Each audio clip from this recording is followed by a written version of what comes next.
Azar verdim görün. Azlar yüzlere layıkdırlar mı? Ben bilirdim bakın ya buna Bəli, ne diyorum mənə? Bax, hər enerji səviyyə nədən ibarətdir? təbəqə yarım səviyyədən. Hər yarım səviyyələrdə nələr olur? şeyler atom. Orbitallar. Hər orbitalda nələr olur? Ortada Elektronlar. Orbitallar elektronların dolmasına görə 3 cür formada ola bilər zəhra. Hansı formada olur? birinci yukarı. Yox. Tam dolmuş, Tam da kütləşməmiş və boş orbital anlayışı var. 3p6-dan sonra nə gəlir zəhra? 3p6'dan sonra 4s. 4s2. 3d10-dan sonra nə gəlir? 3d10'dan sonra 4p gəlir. Yaxşı. Ben bir şey diyeceğim var. Buyur. Ben boş elektron da olur. Boş Boş orbital. orbital da olur. Mesela onun şeyi varsa, adına Bak bir mesela- atom nübrası varsa niye boş olsun? Aynen o bildirim. Məsələn 3s2, 3p6 deyirik yenə.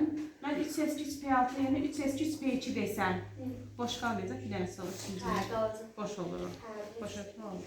Yaxşı, de görüm mənə sən zəhra. 1s2, 2s1, 2p1 düzdür, yoxsa səhvdir? Səhvdir, normal uyğun deyil.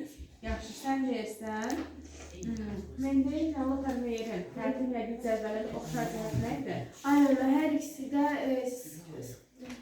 artma sırasında. Yok azalma artma sırasında. Nəyin artma sırasında? Şübhələrin artma sırasıyla. Sən zəhra denən. Müasir dövrdə cədvəldə neçə qrup var? 8A var. Ümumiyyətlə neçə şagird üstün var? Şagird üstün. Değil. Değil mi? 18'de. 18 dənə.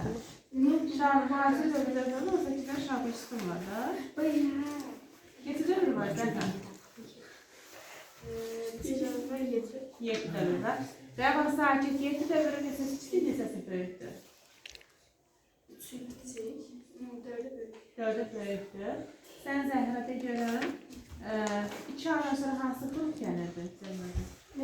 2A'dan sonra nə gəlir? 2A'dan sonra 3 var. Yox. Sökəklər başlayır. 2A'dan sonra bir dakika 5 Gördü zəhra. 3B. Aha. Bəs 8B'dən sonra gəlir? bir dakika öyle 8B'dən sonra 1 ve 2 B. 1B, 2B. Baxın. 8B sonra 1B, 2B. Yaxşı. Ben hasta da demiştim. 8B, 1B, 2B.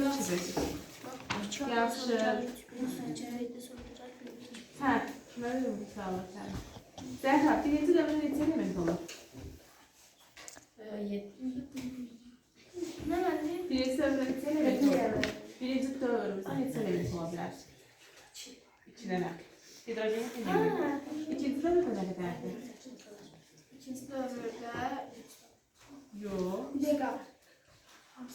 Misal, var. Yes, something. Misal, ikinci dövrdə neçə element var idi? Müəllimə deyim. Mən 8. 8, ikinci dövrdə. Ha, İkinci dövrdə nə qədər Zəhra? 5, 6, 7, 8. Yox. Bir dakika.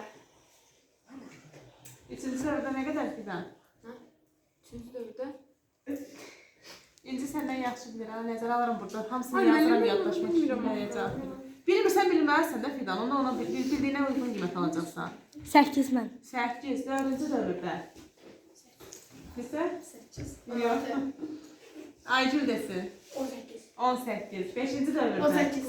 Yenə 18, 6-cı dövrdə. 18. Xeyr, 32, lantanan tərəflər gəlirdi. 7-ci dövrdə. Zəhra. Düşmedi biri. Birinci dövrdə 2 dənə element var. Hidrogen, helyum. İkinci dövrdə 8 dənə. 3-də də 8-dir. 4-də 18-lər başlayır. 5-də 18-dir. 6-da da 18-i burada da 14-də aşağıda olur. 32 bu cədvəldə var idi. 7'den 32'lerdi. 7-də 32 dənə. Orada aktonoidlər var. Yaxşı Zəhra. Sonra gələn metallar hansılar idi Zəhra? Neçənci qrup muydu? Birinci qrup. Gələn torpaq metallar? Ay, istəsən nə deyəcək? Üçüncü qrup neydi? Torpaq metallar. Altıncı qrup. Aha, yedinci qrup. Devam. Halogenlər. Səkkizinci qrup. Təsirsiz qazlar.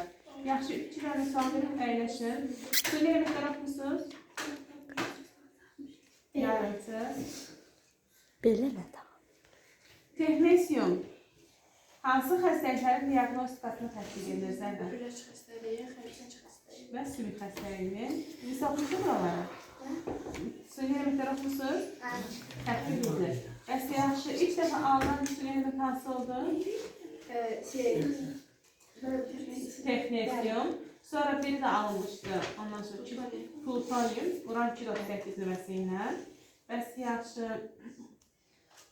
hansı izotop termoelektrik generator güclənməyi üçün istifadə olunur?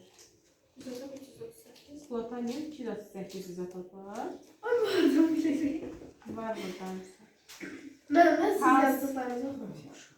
Hansı duman detektorlarında deyil istifadə olunur? Uran. Amerisium 241, yaxşı. Bunları fərsən indi yazarıq. Gələk vaxtımız var. Əyləşiniz var.